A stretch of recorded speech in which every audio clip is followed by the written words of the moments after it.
By the time this video goes live, it'll be about a week since Metroid Dread initially launched. Soaring across the Metroid charts, or at least that notion of it, it has now since been confirmed that it is the fastest sold game in the Metroid series in the UK, which is outstanding news as a Metroid fan. I personally was always more on the fence of the Metroid Prime trilogy, and I'm very excited for the inevitable release of the Prime Trilogy port for the Switch, as well as Metroid Prime 4, though I don't really think they're going to do a remake of Metroid Prime 1 or remaster on top of whatever port they'll do for the trilogy. However, without this being a full-on review of Metroid Dread, I did want to talk about what it really does right, and some of the shortcomings from someone who's more of a casual 2D Metroid fan, but a big fan of the series and Samus as a character. Now, it has only been a week since launch. I am very big on no spoilers whatsoever. I personally believe this game, in the gameplay alone, was spoiled enough in trailers, so I won't be doing that any more than what the trailers already do. I will only be using trailer footage for this video, so don't worry, you're not going to see anything you haven't seen yet. I may briefly talk about things, but overall, light spoilers altogether. Starting off the game, there's a few things you're going to notice off the bat. The music is stellar at first, but as you play throughout the game, I'm going to tell you, the music does kind of die down in its quality just a bit, but when a game shines, it really does shine. Going on with the audio though, however, there is not a lot of dialogue in this game, and I saw some people were saying maybe this is the best place for Samus to get another chance at that without saying baby all the time. I disagree. I think it was perfect story. If they had included humans throughout the story at any point, I feel like yes, it would have been a little jarring for her to not speak at all. The only people we do hear talking in this game is the text-to-speech Adam character or computer program, which I don't know about you, but I guess I kind of am talking to my computer right now, but I personally don't talk back to my computer when it's saying something. Now, as for the Chozo, which are in the trailer, I don't know how to say this easily. There is a language, but it's made up, so, I mean, no big deal there. It sounded a little bit like French if you really slow it down. Either way, my review of the voice acting is it's next to non-existent, as the Adam character, the character you hear the most, is text-to-speech. But moving right along to performance, I played most of this game in the handheld mode, and it was pretty smooth throughout. There were a few frame drops in high-intensity boss encounters, but overall, docked mode runs very smooth, and I think either way is an enjoyable way to play. I think handheld felt really good with the controls, and it would have felt just as fine otherwise, but I heard a lot of complaints that the controls are really demanding, but I thought even in handheld mode that worked well. It is important to note that I did have one crash right at the end of the game after the final boss encounter before the final rush of the game, and it did set me back quite a bit, seeing as how the checkpoint system, not the save system, but checkpoint system still took me back before that final boss encounter. And I've all but tiptoed around it, but the gameplay is the main attractor of this game.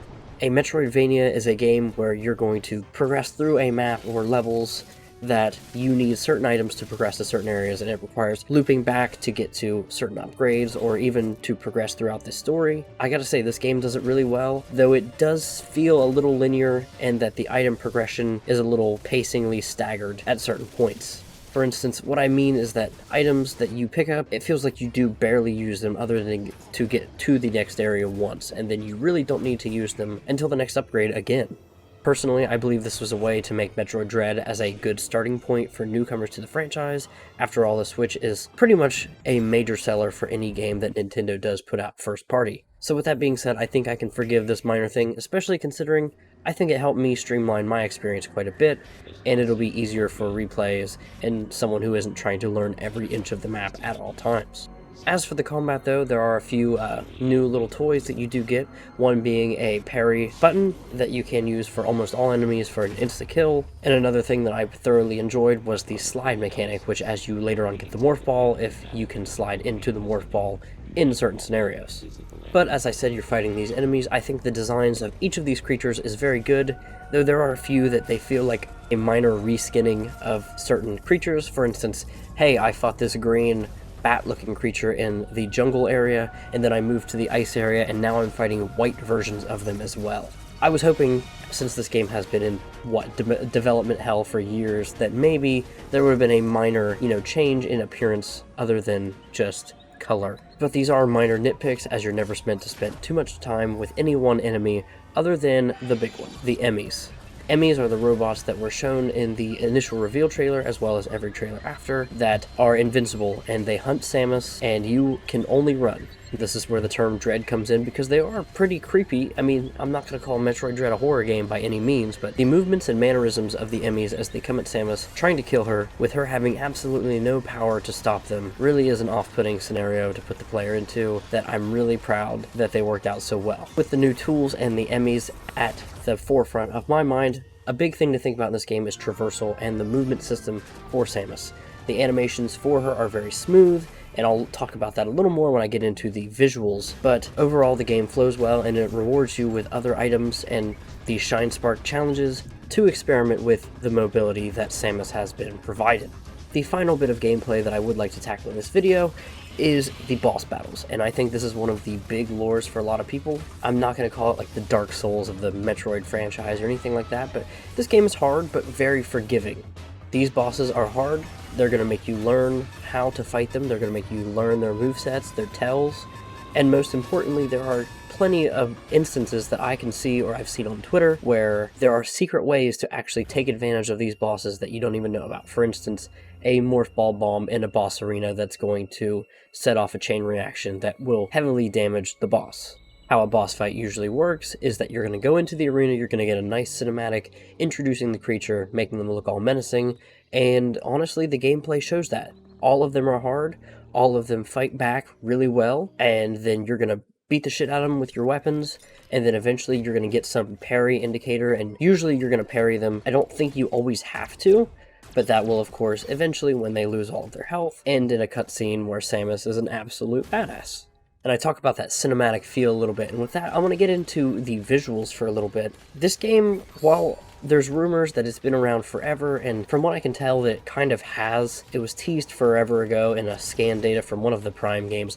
I don't remember which one off the top of my head, but this game looks really good, and you can tell that they definitely spent the time to update it for whatever it was before. I was really worried with the visuals. It looked like utter dog shit just by looking at the one Emmy in the initial teaser trailer. I don't know. It won me over, especially with the fact that that was in-game in a 2.5D like cutscene environment. And the game does that a lot. It really zooms in, and it's not always in that 2D screen. Sometimes it's going to zoom in and show Samus from a different perspective, though not enough to where it feels like it's all the time.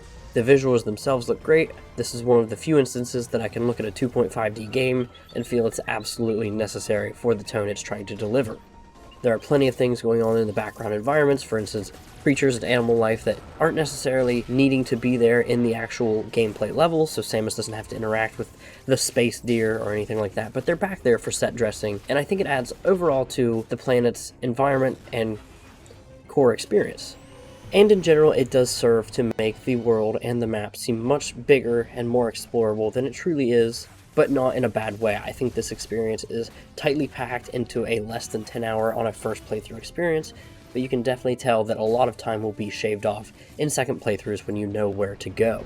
Overall though, with stylized visuals as well as crisp gameplay that works well in both the traversal as well as the combat and boss encounters, I can truly say that I recommend this game at $60, especially if you're one who likes to replay games like this, and personally I'm not, but being a fan of the Metroid series, I did buy it, and I already feel myself ready to go back, try again, get more items, a better score, and maybe even at the higher hard difficulty that unlocks when you beat the game. Again though, if you're not that type of person, maybe wait for a Nintendo sale. By that I mean you'll pick it up for $54 some point, but not this year, that's for sure. So you're gonna have to bite the bullet for $60 if you ever want to play Metroid Dread anytime soon. So come to peace with that now, and truly I recommend this game, it's great.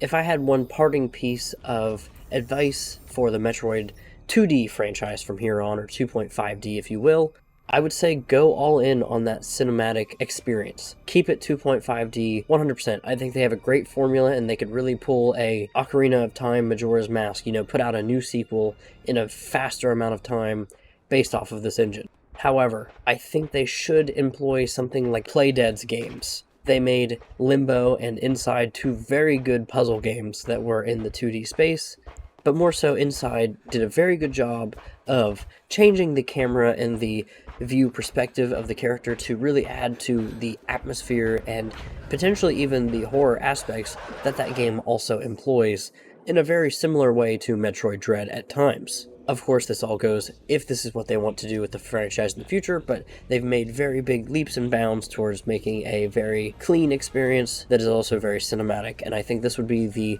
logical next step, if that makes sense. My name is Falling Hertz. This has been my video on Metroid Dread. I really like this game with a few short caveats here and there, but I think you should get it. Thanks for watching. Bye.